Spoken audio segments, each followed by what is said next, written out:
Hello friends. Today we are going to discuss about a topic in our science class which affects our daily life. Friends, this is Taj Mahal known for its beauty. It is made of white marble. But do you know its white marble is turning grayish and yellowish? Do you know the reason for this? This is Ganga River. Yes, this is Ganga River. However, it is getting unhealthier and its water is harmful for drinking purpose. Do you know the reason for this? This is New Delhi, capital of our country. Can you tell me the reason why its air is looking like this? How breathing in Delhi is getting tougher and tougher day by day? How also our living is getting tougher and tougher day by day in Delhi? Can you tell me the reason for this? The answer common to all these three is air pollution.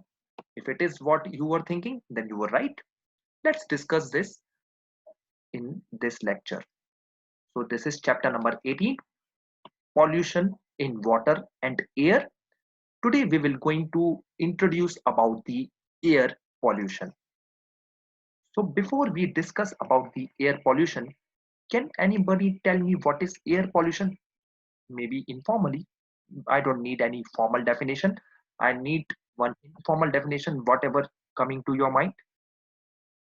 Okay friends, let's see the definition of air pollution. When air is contaminated by unwanted substances which have a harmful effect on both living as well as non-living, then it is termed as air pollution. Friends, focus on four words: unwanted substances which are harmful, and it affects both living and non-living. Okay, in non-living, what could be the example of non-living? Like Taj Mahal.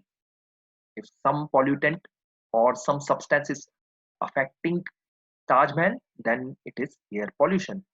And those unwanted substances are called as pollutants. Okay, so these pollutants are the substances which are not present in our environment naturally, but they are coming from some way or the other.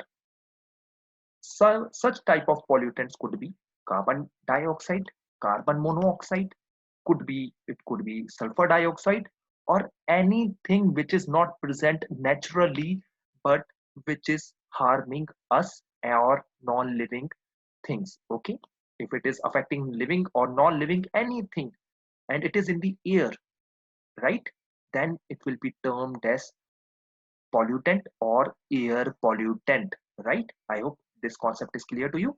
So tomorrow if some gas is discovered like XYZ which is affecting human beings or it is affecting any non-living being, then it will be termed as air pollutant.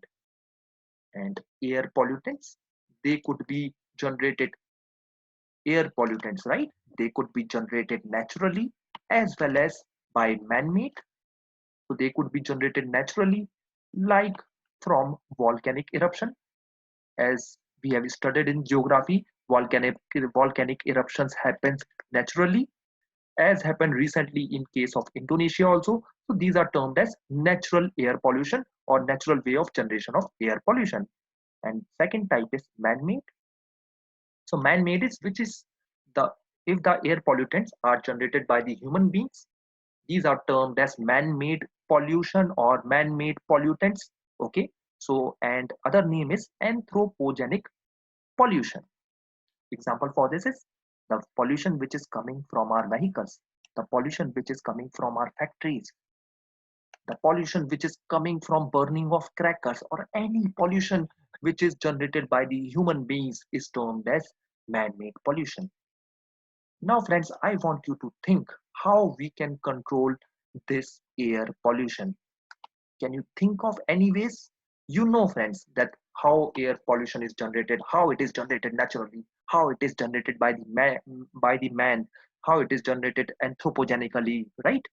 Now I want you to think how we can control it. This we will discuss in the next lecture. Till then, goodbye. Take care.